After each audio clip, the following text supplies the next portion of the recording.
da IBD, e esse culto foi criado na questão de unir a igreja em torno da escola bíblica dominical, sobretudo aqueles irmãos que ainda não são alunos da nossa escola bíblica dominical. Portanto, antes de pregar, deixo fazer aqui um merchandising da nossa escola bíblica. Pode ser que alguém nesta noite, nesse versículo, ainda não seja um aluno da IBD, essa que é a maior e a melhor escola de teologia popular que a igreja disponibiliza para dar instrução aos irmãos.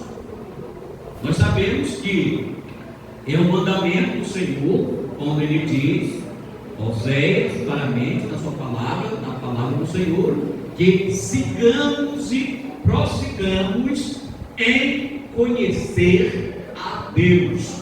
E como nós conhecemos a Deus? Através da natureza e através da sua própria palavra revelada a nós, não é? E na escola bíblica dominical nós estudamos a palavra de Deus, a Bíblia Sagrada, crentes. A origem da escola dominical, o formato, é claro que biblicamente nós temos a origem da escola do Velho Testamento, em toda a Bíblia Sagrada, ela está lá, Deus chamando o povo para se reunir e para aprender da sua palavra. Mas o formato que nós temos hoje, funcionando há mais de 200 anos, ela começou na Inglaterra, em Worcester, me parece, com Robert Hayek, não sei nem em português, mas em inglês, né? Mas parece que é esses cidadãos que trabalhou a escola dominical exatamente com crianças que estavam perambulando, viu, Machado, que enfatizou a questão do vocal de criança. A escola dominical exatamente começou com as crianças com esse intuito de ensinar, a priori não era a palavra, mas depois foi inserido a palavra de Deus. Então a EBD, amados irmãos e amadas irmãs, é uma fonte inesgotável de conhecimento. Olha, uma vez não tem nenhuma razão para nenhum aluno, para nenhum crente dizer que não seja aluno da IBD, que não queira ser aluno da IBD, porque aqueles que não sabem vêm aprender, e aqueles que já sabem vêm ensinar. Não é assim, pastores? Aqueles que não sabem, doutor Zéu, vêm aprender, e aqueles que já se acham bambambam, 31 de fevereiro, como disse o pastor antes, nossa jornada pedagógica, o bichão da goiaba, né? Então aquele que já se acha o bichão da goiaba, vem ensinar, né? Falando com o irmão sexta-feira, que se acha o bichão da goiaba, ele disse, não, eu vou para a escola dominical porque lá o professor que ensina lá é fraco. Depois miserável vai lá e ajudar ele que é fraco. Já Deus sabe, então vai lá e ensinar, ajudar ele, né? E o que é lindo da escola dominical, irmão, é que ninguém, irmão, antes aqui, pastor, tem doutorado em teologia, acredito, é PhD em divindade, entendeu? Tem doutorado. E já na escola bíblica dominical ninguém nunca se forma. Nunca se forma. Por quê? Porque a Bíblia é uma fonte inesgotável de conhecimento. Louvado seja. Um pouco reservado, não dizendo para ninguém, mas a frase EBD, nessa escola só falta você, foi de autoria nossa, muitos anos atrás, em uma reunião no Campo Central. Então vamos dizer assim, todos nós, 1, 2, 3, EBD, nesta escola só falta você. E você que não é aluno vai dizer, EBD, nesta escola só falta eu. Pronto, então próximo domingo a EBD está de portas abertas, esperando por você em uma de nossas congregações aqui da área. Novamente, você abre a sua Bíblia, por gentileza, Filipenses 4:8. Quanto ao mais, irmãos, tudo que é verdadeiro, tudo que é honesto, tudo que é justo, tudo que é puro, tudo que é amável, tudo que é de boa fama, se há alguma virtude, se há algum louvor,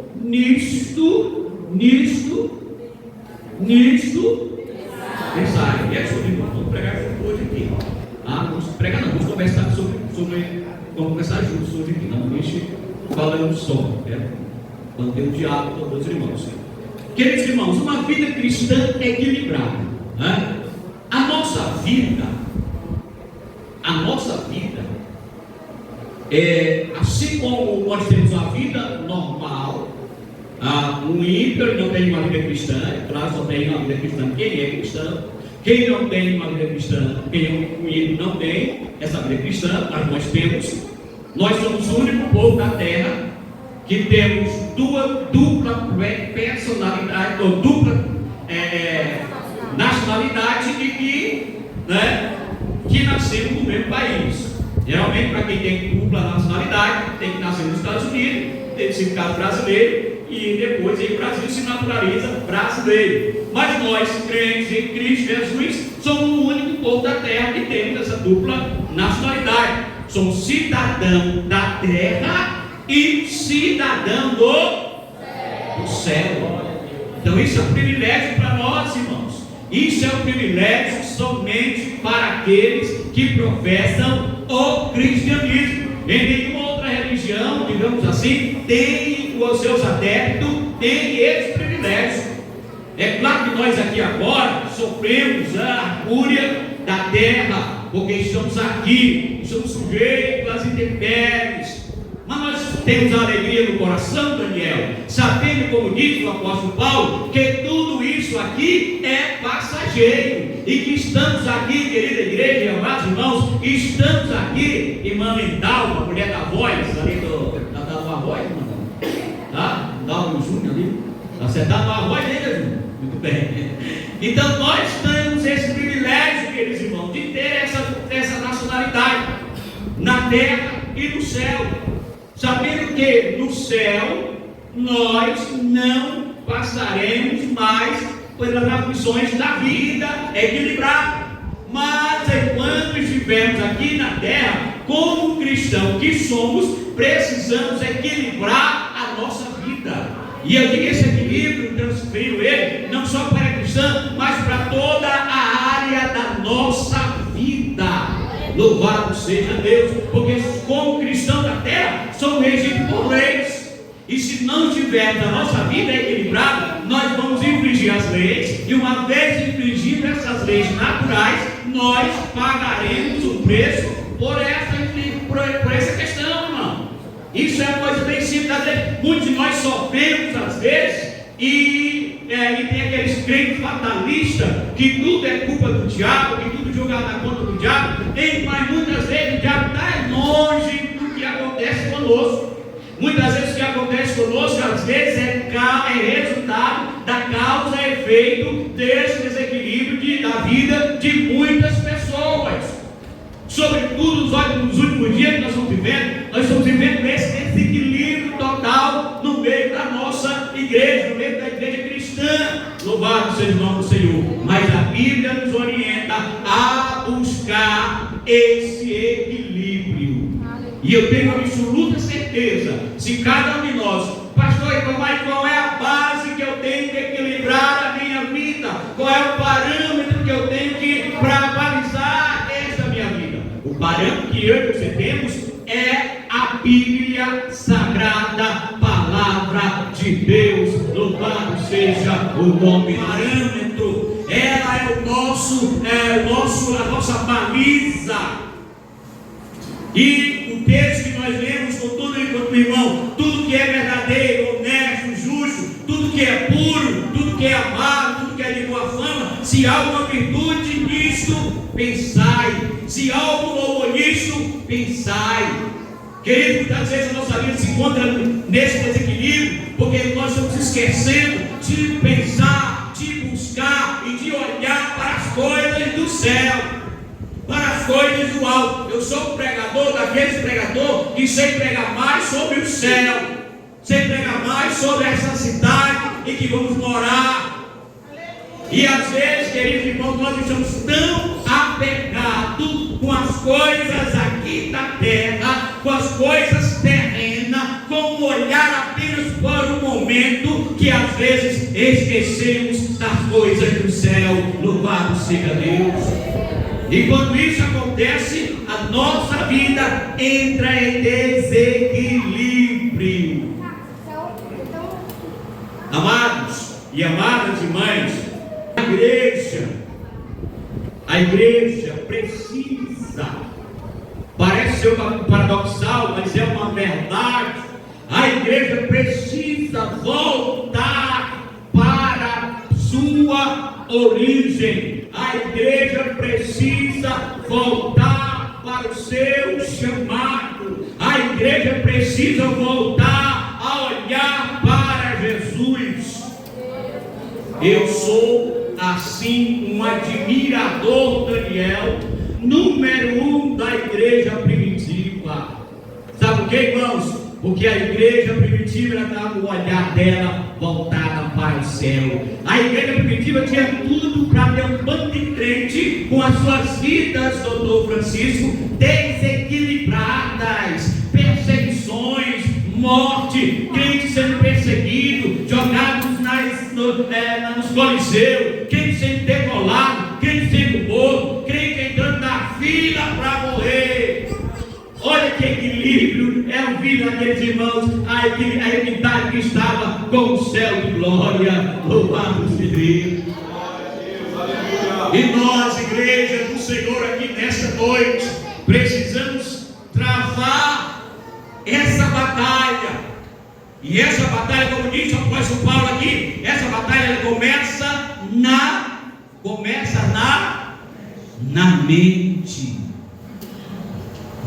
Começa na mente, buscando as coisas de Deus. Ah, pastor, e agora eu tenho que viver aqui nesse mundo como se não, você tem aqui o texto que está proposto para essa noite, é buscar esse equilíbrio. Buscar esse equilíbrio, que muitas vezes, eu já contei aqui nessa igreja várias vezes, vou contar de novo, aqui no céu, já me viu contar, já contei aqui, vou contar de novo. Somos contemporâneos da Presidela. E na década de 90 havia um bando de jovens na igreja, jovens desempregados, jovens sem empregos, que aí eu nessa hora que o negócio aperta, aí vem o próximo programa equilibrar a vida dele com a palavra. É verdade, meu filho. Porque esse equilíbrio tem que ser constante, não é um momento, não é coisa de momento, é uma constância. E aí aqueles jovens fizeram campanha de oração, daquele mais um dia também já foi várias vezes, 3 horas da manhã, 4 horas da manhã, para a igreja orar. E aí Deus, que é bom, que ouve a oração do seu povo, abriu as portas e pregou um bocado de crente. E qual foi o resultado? Muitos daqui no céu que podem comprovar. Muitos vão sair e não voltaram até hoje.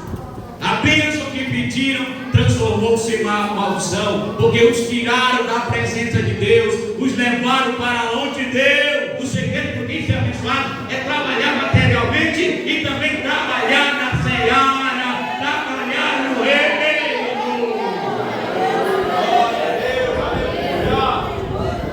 Como diz Paulo, eu me gastarei e deixarei ser me gastado em prol do reino de Deus.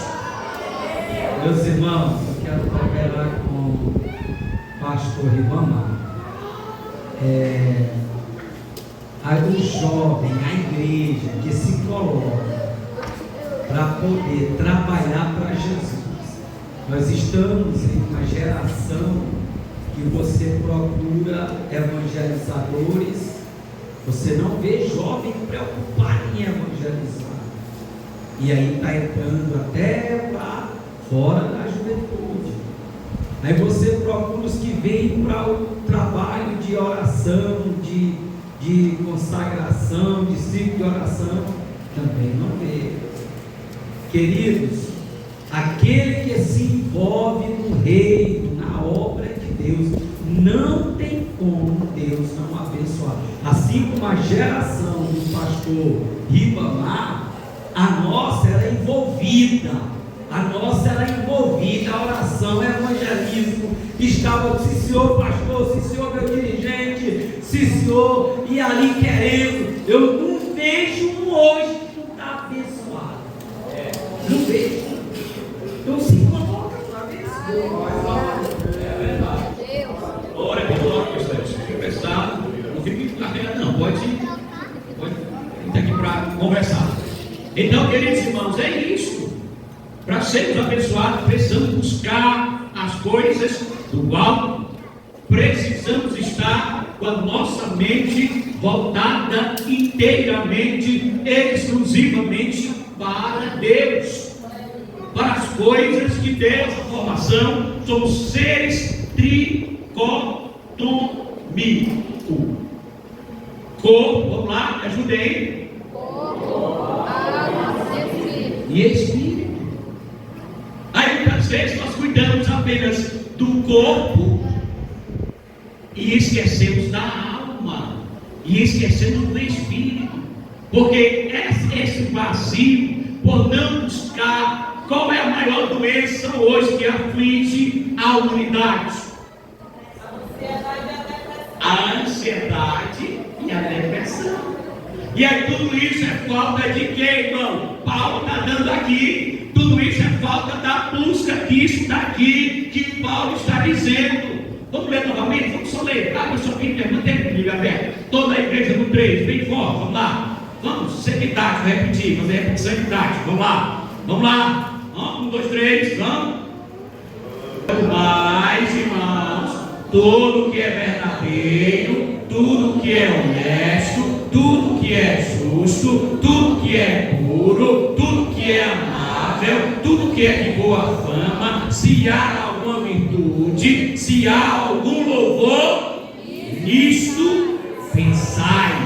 Amado, se um crente estiver com a mente pensando nessas coisas, trazendo à sua memória as coisas de Deus, eu tenho absoluta certeza que não há espaço na vida dele para ansiedade, para depressão. Louvado seja o nome do Senhor, porque tudo isso aqui expulsa, porque é a autoridade da palavra de Deus. Ele nos fala aqui, é um ser melancólico, que tinha tudo para ser uma pessoa deprimida, tudo para ser uma pessoa, eu era, porque não sou, eu era o candidato número 1 a ser depressivo, a ser angustiado. E para os pés de Jesus, aceitei a Cristo como meu Salvador, e de lá para cá, irmã Dalva, é só glória, glória, glória, glória. Eu digo que você vê que é claro, todos nós, a nossa vida cristã é uma gangorra, né? É algo de baixo. Ora você está alegre, ora você está triste, ora você está cantando, ora você está chorando. Isso aí é natural. Mas tem aqueles irmãos que dizem que entram na caverna, e às vezes entram na caverna e esquecem de sair. Se eu já entrei na caverna, pois eu entrei e saí do mesmo jeito, cantando e dando glória a Deus. Isso aqui não é para dizer que eu sou o super, não sou não. Eu estou dizendo isso aqui porque eu luto todo santo dia buscando essas coisas de Deus, trazendo à minha memória as coisas boas de Deus, trazendo as minhas memórias, relembrando as vitórias que Deus já me deu e as que Ele ainda me dará. Louvado seja Deus.